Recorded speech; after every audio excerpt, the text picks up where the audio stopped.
जड अंतःकरणानं अजित पवार यांना अखेरचा निरोप. अजितदादांवरती बारामतीच्या विद्या प्रतिष्ठानच्या मैदानावर अंत्यसंस्कार. महाराष्ट्रानं एक उमदा नेता गमावला.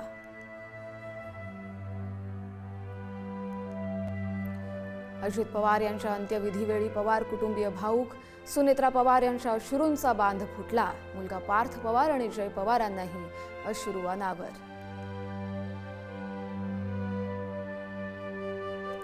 दादांची वेळ चुकली असं म्हणत लाडक्या नेत्याला निरोप देताना कार्यकर्त्यांना अश्रू अनावर. अजितदादांच्या अंत्यसंस्कारासाठी लोटला जनसागर. अजितदादा परत या, लव्ह यू अजितदादा, अशा कार्यकर्त्यांच्या घोषणा.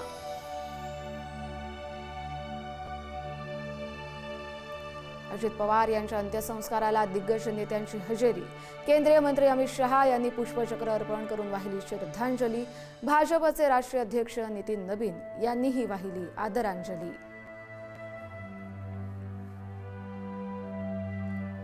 मुख्यमंत्री देवेंद्र फडणवीस आणि उपमुख्यमंत्री एकनाथ शिंदे यांची अजित पवार यांना श्रद्धांजली. साथीदाराला निरोप देताना फडणवीस आणि शिंदे भाऊक.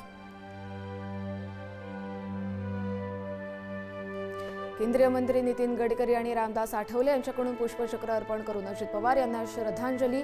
मुरलीधर मोहोळ आणि रक्षा खडसे यांनीही घेतलं अजितदादांचं अंत्यदर्शन.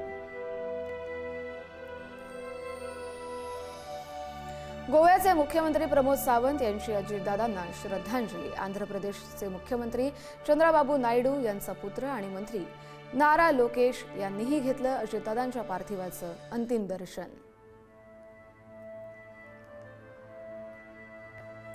अजित पवारांना अखेरचा निरोप देण्यासाठी सर्वपक्षीय नेते आणि अभिनेत्यांची हजेरी. चंद्रशेखर बावनकुळे, चंद्रकांत पाटील, शाहू छत्रपती, रितेश देशमुख यांनी वाहिली अजितदादांना श्रद्धांजली. आपल्या लाडक्या नेत्याला निरोप देताना राष्ट्रवादीचे नेते भाऊक. धनंजय मुंडे, सुनील तटकरे, छगन भुजबळ, प्रफुल्ल पटेल यांनी घेतलं अजित पवारांच्या पार्थिवाचं अंतिम दर्शन.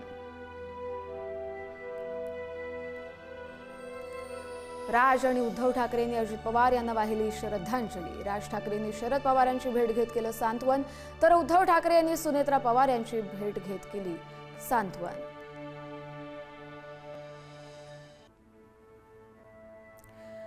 अजित पवारांवर शासकीय इतमामात अंत्यसंस्कार. पोलिसांकडून अजित पवार यांना अखेरची मानवंदना.